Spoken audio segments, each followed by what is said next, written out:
जिसमें से एक विधि है योगा, और इस योगा के द्वारा जो है ना हम अपनी छोटी छोटी मानसिक बीमारियों को ठीक कर सकते हैं और स्वस्थ रख सकते हैं। जो छोटी छोटी जो मानसिक बीमारियां हैं यही आगे जा करके लंबे समय तक यदि हम इसका इलाज नहीं करते हैं या फिर रोकथाम नहीं करते हैं तो ये मानसिक बीमारी जो है आगे जा करके जटिल मानसिक बीमारी बन जाती है, एक बड़ी बीमारी बन जाती है जिसमें अत्यधिक इलाज की जरूरत पड़ती है और लंबे समय तक हमें दवा खाने की आवश्यकता पड़ सकती है और पड़ती है। तो जो दवा खाने की जो लंबी प्रक्रिया है, जो इलाज की जो लंबी प्रक्रिया है, उस लंबी प्रक्रिया को कैसे कम करें और कैसे अपने जो दवा से उत्पन्न होने वाले साइड इफेक्ट को भी हम कम करें, क्योंकि सिर्फ दवा खाने से हमारा इलाज तो संभव है लेकिन इसके साइड इफेक्ट्स भी आते हैं और उस साइड इफेक्ट्स को कम करने के लिए भी हम इन चीज़ों का सहारा ले सकते हैं। सबसे बड़ी बात तो ये है कि जैसे हम बोलते हैं कि व्यायाम तंदुरुस्ती का राज है। यदि आप प्रति दिवस व्यायाम करते हैं तो आप तंदुरुस्त रहते हैं। साथ में आपकी जो रोजमर्रा की जो जीवन प्रक्रिया है उस प्रक्रिया को भी सुचारू रूप से चलाने के लिए हमें व्यायाम और योगा की आवश्यकता होती है।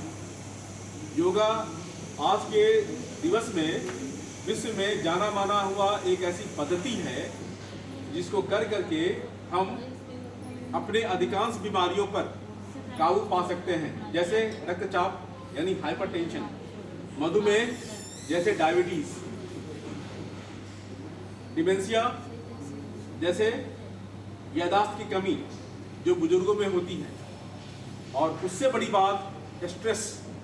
यदि हमें स्ट्रेस है तो उस स्ट्रेस को हम कम कर सकते हैं। आप ये कहेंगे कि योगा जो है एक स्वस्थ रहने की एक प्रक्रिया है, लेकिन योगा कैसे हमारे स्ट्रेस को कम करती है? हम लोग बोलते हैं कि स्ट्रेस हो गया तो योगा करो, लेकिन स्ट्रेस होने पर हमें होता क्या है, हमारा दिमाग करता क्या है, हमारा शरीर में परिवर्तन क्या आती है, हमारे शरीर में क्या लक्षण आते हैं। जब हमें स्ट्रेस होता है तो हमारे बदन में सबसे पहले तनाव बढ़ती है। तनाव का मतलब हमारे मांसपेशियों का, हमारे बदन में जो अंग है उसके अंदर एक टेंशन मतलब गामा का डिस्चार्ज, गामा डिस्चार्ज मतलब एक न्यूरोनल डिस्चार्ज, जिसका संबंध हमारे मस्तिष्क से है। हमारे इस मस्तिष्क से जो संबंध है, गामा न्यूरॉन फाइबर का जो डिस्चार्ज होता है वो हमारे मसल्स के टोन को बढ़ा देता है। मसल्स के टोन बढ़ते हैं तो हमारे बदन में ऐंठन और तनाव महसूस होता है।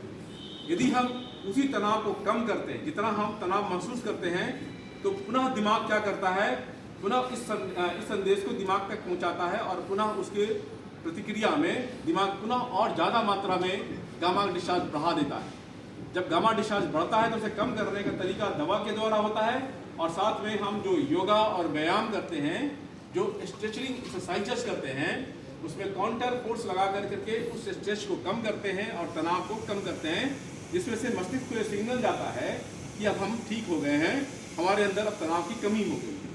तो यही वो प्रक्रिया है जिस प्रक्रिया के तहत यदि हम तनाव पर काबू पाते हैं, स्ट्रेस पर काबू पाते हैं, तो हम बर्नआउट से बच जाते हैं। और जब बर्नआउट से बचते हैं तो हमारी बहुत सारी ऐसी बीमारियां हैं जो स्वतः कम होने लगती हैं। कम होने का मतलब ये नहीं होता कि हम उस पर ध्यान ना दें। कम होने का मतलब ये होता है कि अब हमें दवा की मात्रा कम होगी, दवा का इस्तेमाल हम कम करेंगे और हम स्वस्थ रहेंगे।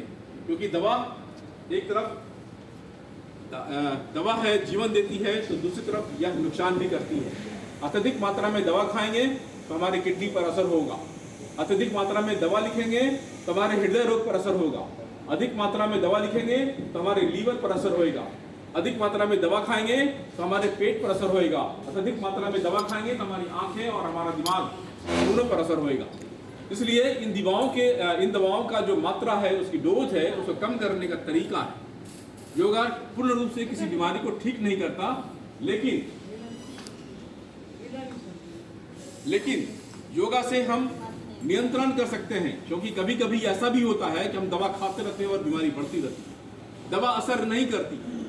तो ऐसी स्थिति में हम इस योगा का सहारा ले सकते हैं और अपने आप को तंदुरुस्त और स्वस्थ रख सकते हैं।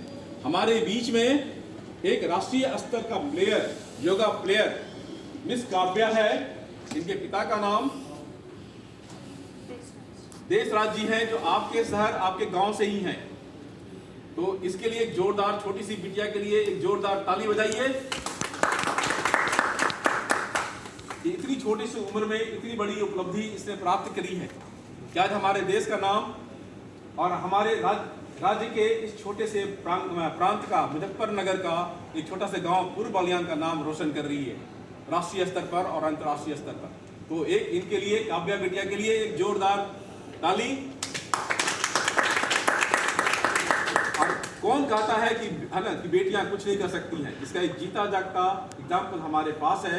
हमारे पास एक बिटिया है जो आज हमारा देश का नाम रोशन कर रही है, हमारे जिला का नाम रोशन कर रही है और हमारे गांव का नाम रोशन कर रही है। बेटा कुछ कहोगे अपने बारे में? सभी का बहुत बहुत धन्यवाद। सबसे पहले मैं आप सभी को प्यारा सुप्रभात करना चाहूँगी। मेरा नाम काव्या है। जो मुझे योगा सिखाते हैं वे मेरे चाचू हैं। उनका नाम प्रशांत कुमार है।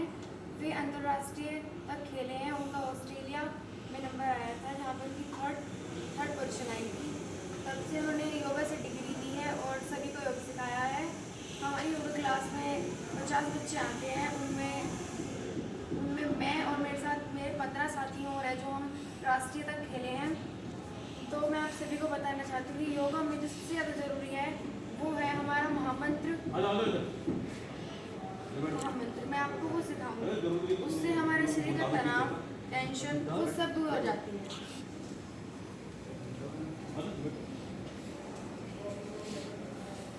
अब जैसे बिटिया कर रही है तो आपको एक बात और बताना चाहेंगे। यदि आप पहले कौन सा करोगे बेटा? पद्मासन। किस चीज के लिए काम आती है?